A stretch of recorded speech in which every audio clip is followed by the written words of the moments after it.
Hello, people. In this episode, I'm going to talk about this book, A College of Magics by Caroline Steverner. I guess that's how you pronounce it. I don't know. Yeah, as you might be able to tell by looking at it, that book is old. The book was originally published back in 1994, and it's a fantasy novel, as you can tell by the title.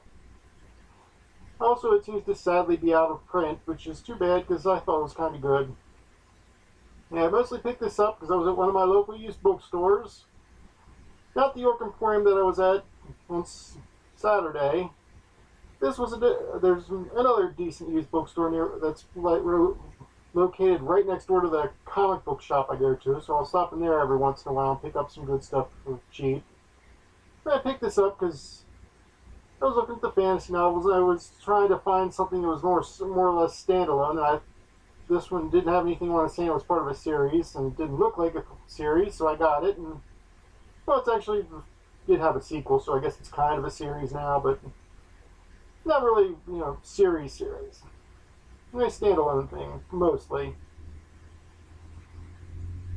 Yeah. Now, other than that, I don't really didn't pick it up for any particular reason. I'd never read anything by the author before. But, I thought the premise sounded interesting. And why don't I read to you from the first page of the book and let you see what you think of the style.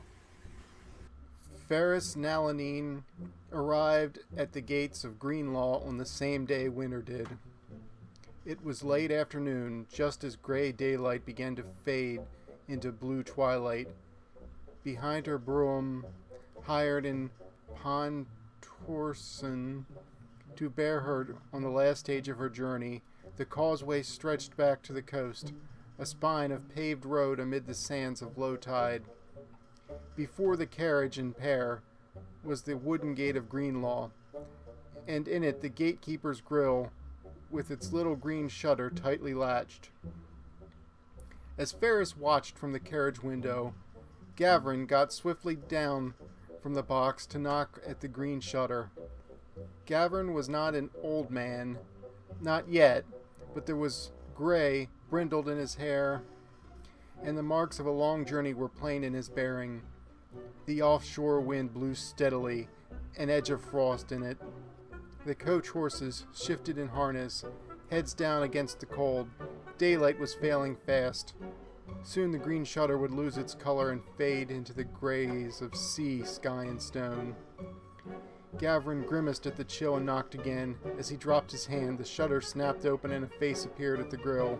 It was a round face, chapped red, its owner grim at the call, out into the weather. "Who goes there?" the gatekeeper demanded. "The Duchess of Galazon and her escort," replied Gavin. The gatekeeper regarded Gavin for a moment, then looked past him at the well-worn brougham and its tired horses.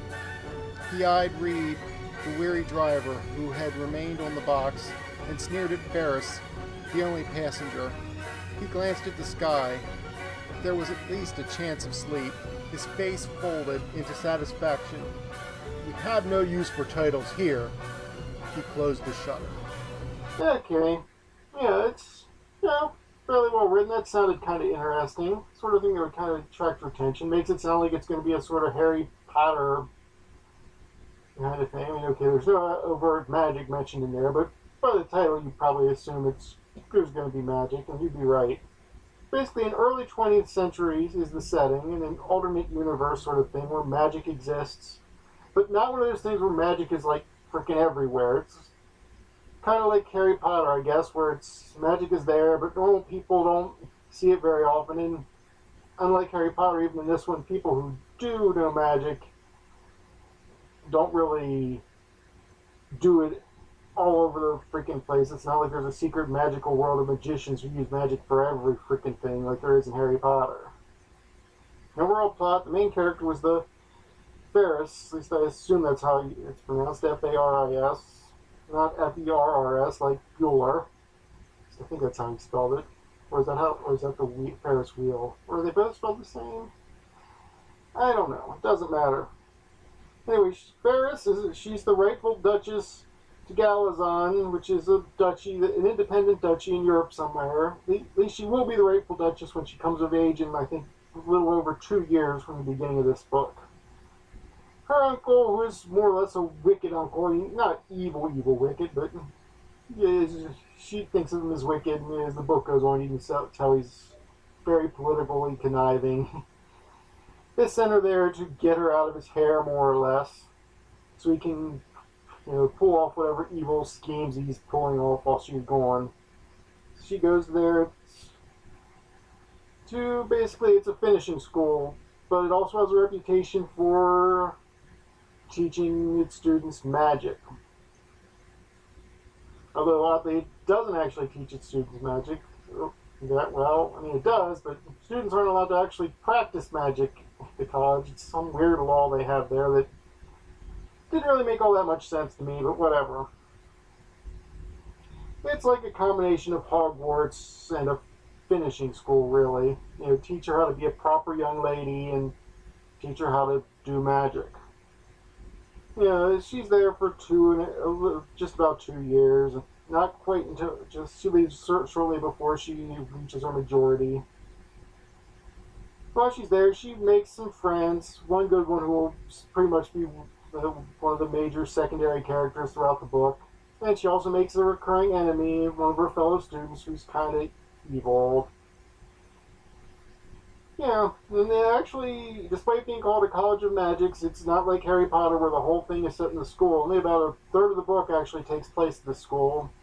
About a third of the way through, she, has a basic understanding of magic and has to leave the school, partially because her uncle recalled her and partially because of something she did.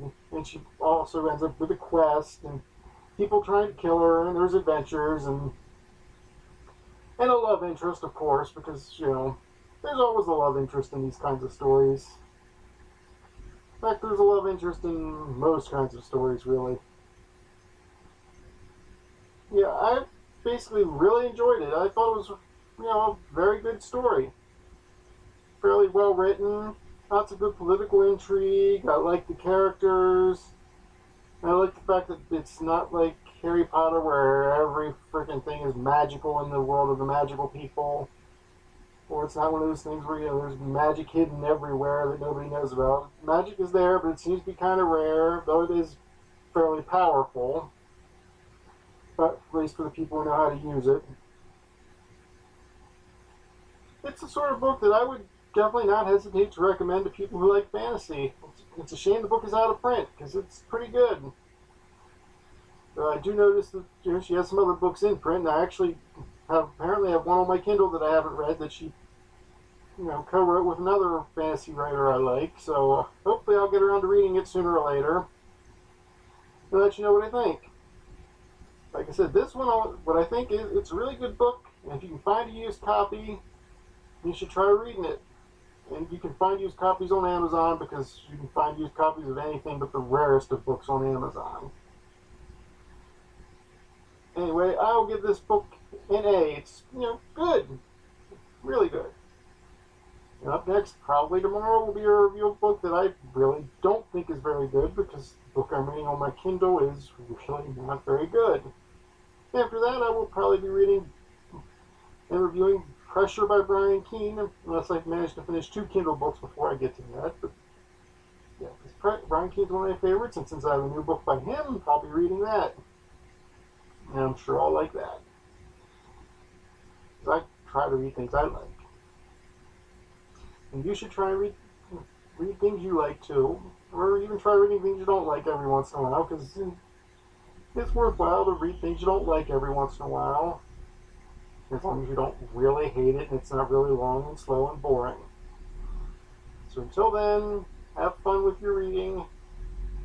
And I'll try and have fun with mine, even though this stupid Kindle book isn't good. Bye.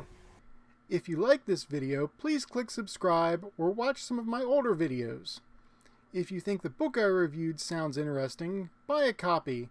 There are always links to the Amazon store in the description for this book and any other books I mentioned. If you have any suggestions on other books I could read, or any other comments, queries, insults, or anything else you want to say, please feel free to mention it in the comments section.